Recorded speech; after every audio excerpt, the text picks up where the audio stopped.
و اور کیا ہوتا ہے واو حرف عطف. بعض صورتوں میں حرف جر بھی ہوتا ہے مگر یہاں پر حرف عطف. یخرجہم ہم ضمیر ہے الگ کر دیں تو یخرجو بچا. یخرجو کیا ہے؟ فعل ہے. کون سا؟ مضارع. مذکر ہے واحد ہے غائب ہے. یخرجو وہ نکالتا ہے وہ نکالے گا.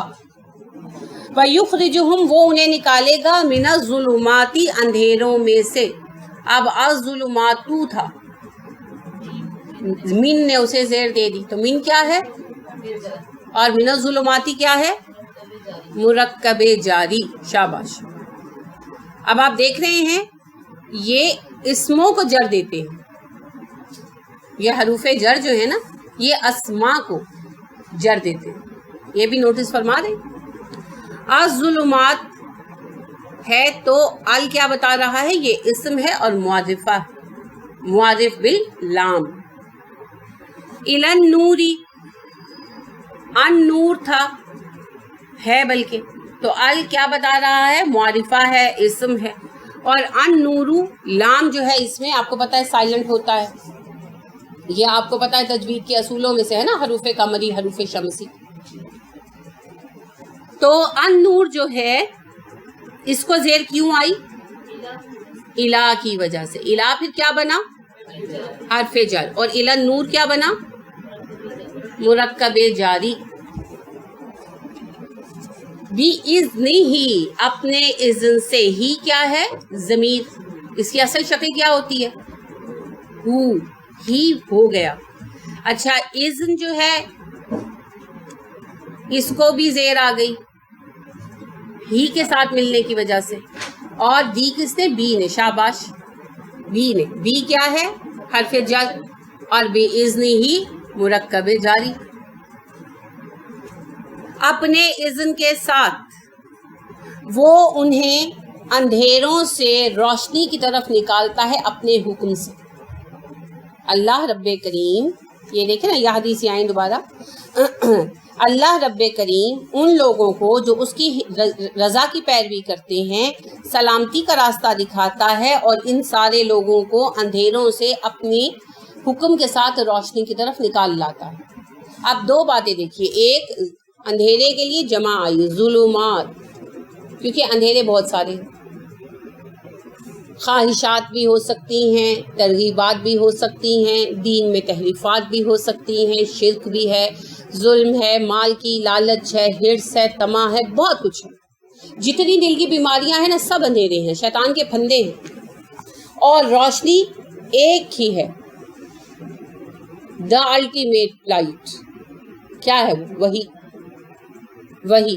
اور اب وہی کی ایک ہی شکل باقی رہ گئی قرآن کیونکہ اب دوبارہ وہی نہیں آئی اور پہلی ساری وحیاں ضائع ہو چکی.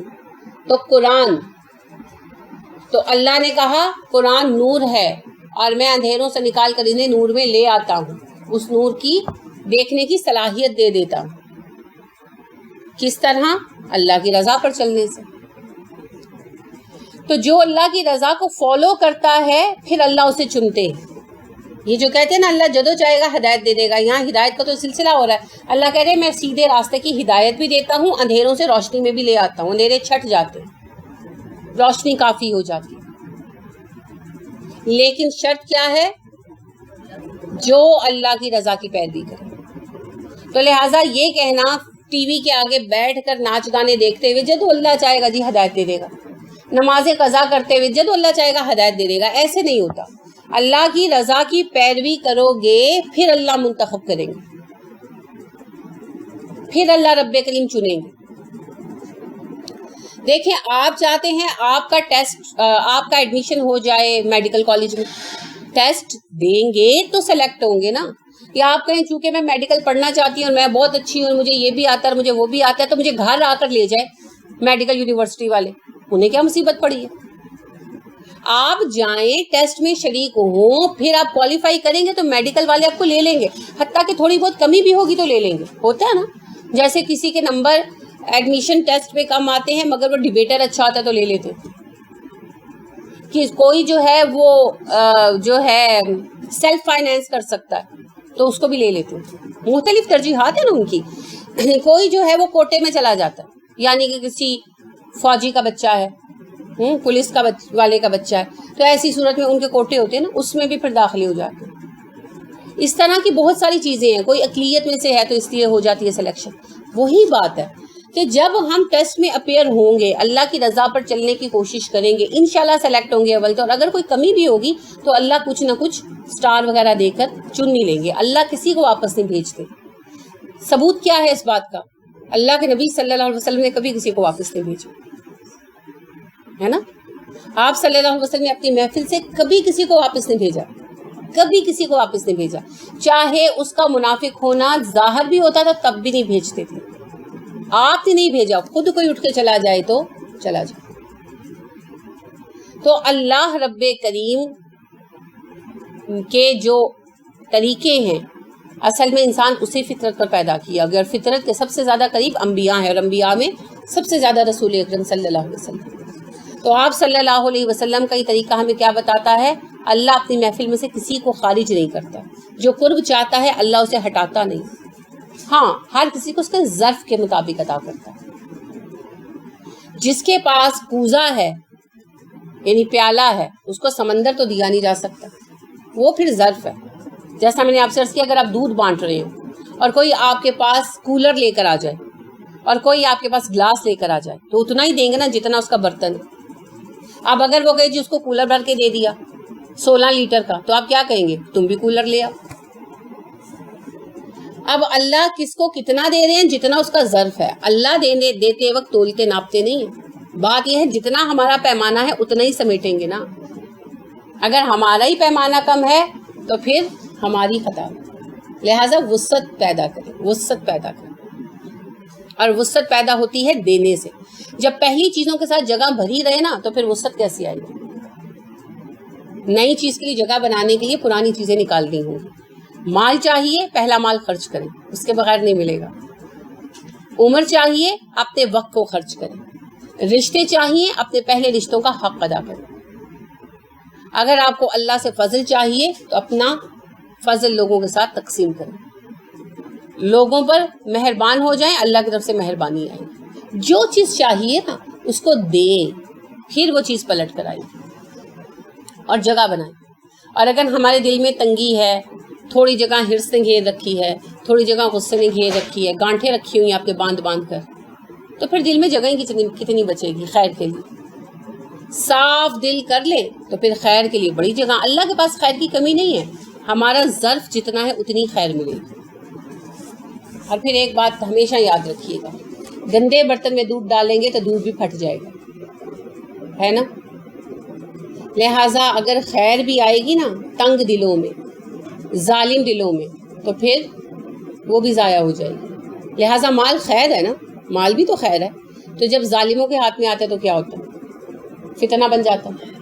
حکومت خیر ہے نا کہ نہیں ہے؟ تبھی تو اللہ نے اپنے نبیوں کو بھی دی. رسول اکرم صلی اللہ علیہ وسلم کو حاکم بنایا، سلیمان علیہ السلام کو بنایا، داؤد علیہ السلام کو بنایا، اور اللہ نے اسے اپنی عنایت کہا. لہٰذا اللہ نے کہا ہم نے داؤد کو زبور دی اور ہم نے اسے حکومت دی اور حکمت اور علم دیا، فضل بیان کیا اپنے، ہے نا. اور اللہ رب کریم نے اپنے بہترین بندے طالوت کو اٹھایا اور ان کو جو ہے حاکم بنایا. تو حکومت اللہ کا فضل ہے. اب نہلوں کے ہاتھ میں آئی ہوئی ہے تو کیا ہوا؟ پاکستان کو ہی دیکھیے، دور کیا جانا. حکومت تو اللہ کا فضل ہے. اللہ نے ملک دیا اپنا، فضل ہے اللہ کا. اس پر ہمیں پورا اختیار دیا، فضل ہے اللہ کا. مگر اب یہ نہلوں کے ہاتھ میں ہے تو کیا صورتحال؟ آپ بھی جانتے ہیں، میں بھی جانتی ہوں، کیونکہ ہم سب اسی میں سے گزر رہے، اسی کو بھگت رہے. تو لہٰذا خیر بھی جب نااہلوں کے ہاتھ میں آتی ہے تو ضائع ہو جاتی ہے. اسی لیے کہتے ہیں بندر کے ہاتھ میں ماچس. آگ دنیا کی نعمت ہے نا، بہت بڑی نعمت ہے. اور آگ کو جلائے رکھنا ایک مسئلہ تھا ایک زمانے میں. تو لوگ اپنے گھروں میں آگ ٹھنڈی نہیں کرتے تھے، چنگاریاں بچا لیتے تھے، صبح پھر اسی سے آگ روشن کرتے تھے. پھر ماچس آ گئی تو کتنی سہولت ہو گئی. کوئی فکر ہوتی ہے آگ کیسے جلائیں گے؟ تو ایک نعمت ہے ماچس، بہت بڑی نعمت ہے. لیکن اگر یہ بندر کے ہاتھ میں ہے تو کیا کرے گا؟ جنگل جلا دے گا، کیونکہ اس کے پاس عقل مت تو ہے نہیں، نااہل ہے. بس یہی بات. تو خیر کے لیے اللہ پھر دیکھتے ہیں مستحق بھی ہے کہ نہیں. آج مانگ رہا ہے کل دے دوں گا تو کیا کرے گا. آپ پین ہوتے ہیں آپ کے پاس پین، اور پین بہت اچھی چیز ہے، کتنی بڑی سہولت ہے پین، لیکن آپ بچوں کو نہیں دیتے. کیوں؟ نیب مار لے گا اپنے آپ کو، آنکھ میں مار لے گا، ناک میں مار لے گا. اچھا کچھ نہیں کرے گا تو کپڑوں پہ لکیریں لگا لے گا، بال پوائنٹ کا انک نہیں اترتی، کپڑے خراب کر لے گا. پین تو خیر ہے، بچہ اس کا اہل نہیں. تو بس اپنی اہلیت بڑھائیں. پھر دیکھیں، گر طلب سے بھی کچھ ماں سوا چاہیے، ان کا دامن نہیں چھوڑنا چاہیے. اس کے در سے تو سب کچھ ملے گا مگر اپنا کردار بھی دیکھنا چاہیے، ہے نا. تو اپنا لیول بڑھائیں، اپنے آپ کو اہل ثابت کریں. اگر بڑے عہدوں کی تمنا ہے تو امتحان پاس کرتے چلے جائیں. یہی ہوتا ہے نا. آپ ایک کسی بھی حیثیت میں، آپ نے بی اے کیا، گریجویشن کیا، اور آپ نے 12ویں اسکیل سے جاب سٹارٹ کی. اب آپ محکمہ جاتی امتحان دیتے جاتے ہیں اور درجے بڑھتے جاتے ہیں، اور آپ 22ویں 21ویں گریڈ سے ریٹائرڈ ہوتے ہیں. آپ کے ہاتھ میں. اور دوسری صورت یہ بھی ہے، ساری عمر 12ویں پہ ہی بیٹھے رہو، کلرک کے کلرک، ریٹائرڈ ہو جاؤ، اپ ٹو یو. حکومت نے باندھ نہیں رکھا. لہٰذا ہم کلرک تو بھرتی ہو گئے لا الہ الا اللہ پڑھ کر، اشہدو ان لا الہ الا اللہ و اشہدو ان محمد عبدہ و رسولہ پڑھ کر. اب درجے چڑھتے جاؤ یا بیٹھے رہو، مرضی اپنی، لیکن درجوں میں پھر فرق ہوگا. جو لوگ بیٹھے ہوئے ہیں اور جو لوگ جہاد کر رہے ہیں، دونوں برابر نہیں ہیں. اور جہاد میں سب سے اعلیٰ جہاد کون سا ہے؟ جہاد بن نفس، تزکیہ نفس. کیونکہ اپنی غلطی نظر نہیں آتی، فطری بات ہے. دوسرے کے منہ پر ہلکی سی کوئی چیز لگ جائے تو سامنے ہے نا نظر آتا ہے، اور اپنے منہ پہ نظر نہیں آتا. فطرت ہے انسان کی. تو اپنی اصلاح سب سے مشکل. تو یہ کریں گے تو ہمارا پیمانہ بڑھے گا، اور جب پیمانہ بڑھے گا تو خیر ملنے کی مقدار بڑھے گی. ٹھیک ہے. وَيَهْدِيهِمْ، اور وہ ہدایت دیتا ہے انہیں، إِلَىٰ صِرَاطٍ مستقیم، سیدھے راستے کی. اب سبل السلام اور صراط مستقیم اصل میں ایک ہی ہے، کوئی علیحدہ علیحدہ راستے نہیں ہیں. یہاں وضاحت آ گئی، مزید اللہ نے پریسائز کر کے بتا دیا. کیونکہ ہم نے کہا تھا نا اہدنا الصراط المستقیم، تو اللہ نے کہا صراط مستقیم مل جائے گی. ضرورت کس بات کی ہے؟ اللہ کی رضا کی پیروی کرو. لقد بلا شک و شبہ کفرا کفر کیا الذین، ان لوگوں نے، قالو جنہوں نے کہا، ان اللہ بے شک اللہ ہے، ہوا وہی ہے، المسیح مسیح ابن مریم، مسیح ابن مریم. بے شک وہ لوگ کافر ہیں جنہوں نے یہ کہا کہ مسیح ابن مریم اللہ ہے. شرک پر بات ہے نا. عیسائیوں میں مختلف گروہ بنے. ایک گروہ تو وہ ہے جس نے کہا کہ عیسیٰ علیہ السلام اللہ نہیں ہیں، انسان ہیں، مگر الوہیت بھی ہے ان میں، تو اللہ کے بیٹے ہیں. دیکھیں سارا جھمیلا پیدا یہیں سے ہوا، جو ہمارے ہاں بھی ہے کہ عیسیٰ علیہ السلام اللہ کے بندے اور رسول ہیں. لیکن عیسائیوں نے آگے چل کر جب عیسائیت میں تبدیلیاں کی تو کیا عقیدہ بنایا؟ وہ اللہ بھی ہیں اور بندے بھی ہیں، ان میں الوہیت بھی ہے اور عبدیت بھی. اب یہاں کر مسئلہ پیدا ہو گیا، ایک وقت میں ایک ذات میں دو صفتیں کیسی ہو سکتی ہیں، وہ بھی اپوزٹ، عبدیت اور الوہیت. اب یہاں پر آ کر کچھ گروہوں نے یہ مانا کہ وہ بندے ہیں مگر اللہ کی صفت کلام سے متصف ہو گئے، صفت کلام کو اللہ نے انسانی شکل میں پیدا کر دیا، تو لہٰذا انسان ہو کر بھی اللہ کا روپ ہے، لہٰذا تین خداؤں میں سے ایک ہے. اور بعض نے کہا کہ نہیں، وہ اللہ کا انسانی شکل میں جنم ہے، جیسے ہندو کہتے ہیں، تو لہٰذا وہ اللہ ہی ہے.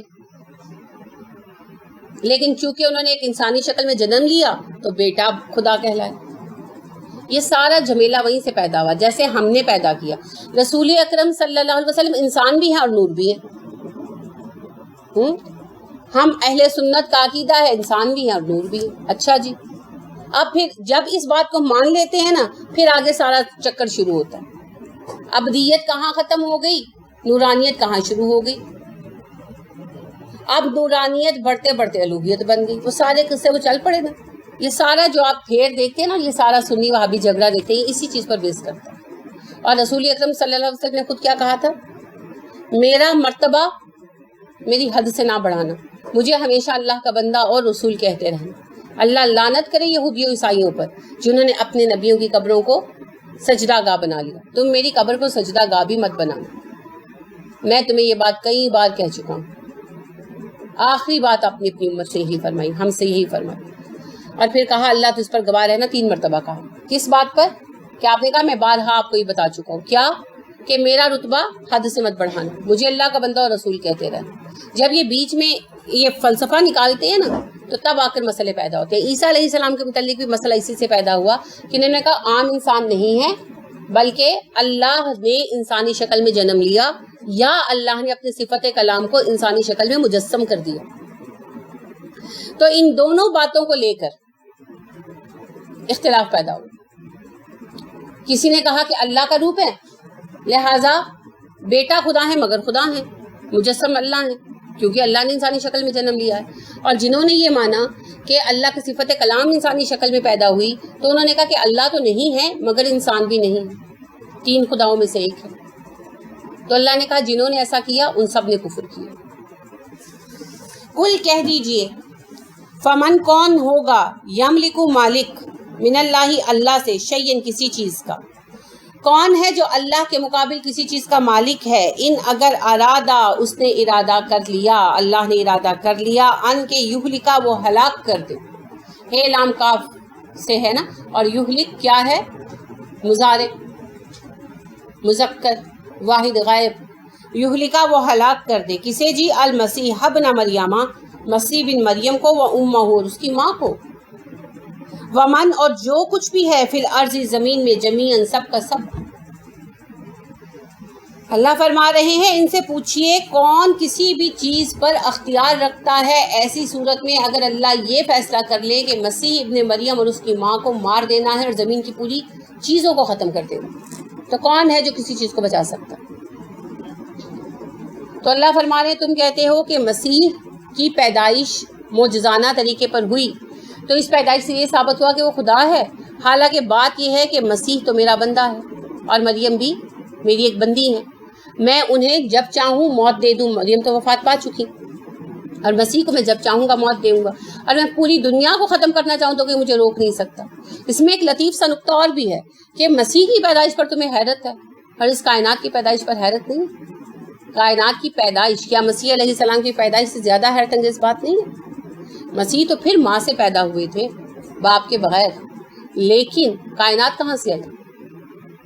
پہلا بیج کہاں سے آیا؟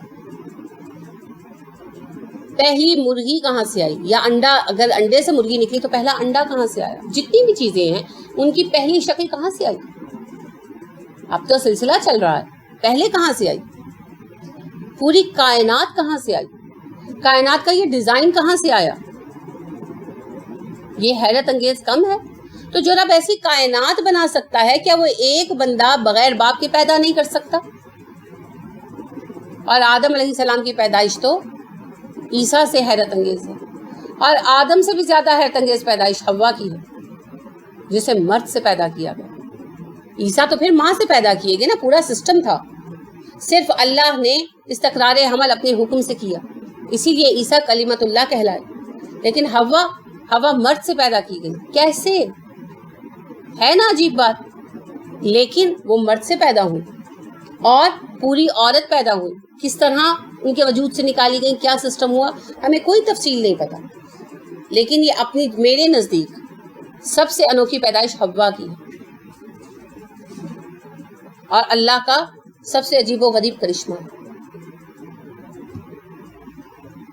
اور ایک مسیح علیہ السلام کی پیدائش کو لے کر ایسی باتیں کرنا, اگر حوا انسان تھی, اگر آدم انسان تھے, تو پھر مسیح کے انسان ہونے میں کیا مسئلہ؟ اور مسیح کے ساتھ ہی ایک اور شخص بھی چل رہے تھے, یحییٰ. کیا نام ہے ان کا بائبل میں؟ جان دا بیپٹسٹ. تو حضرت یحییٰ جو ہیں ان کی پیدائش بھی تو ایک معجزہ تھی. ان کے باپ 92 سال کے ہو گئے تھے, ماں 80 سال کی ہو گئی تھی, کنفرم بانج تھی.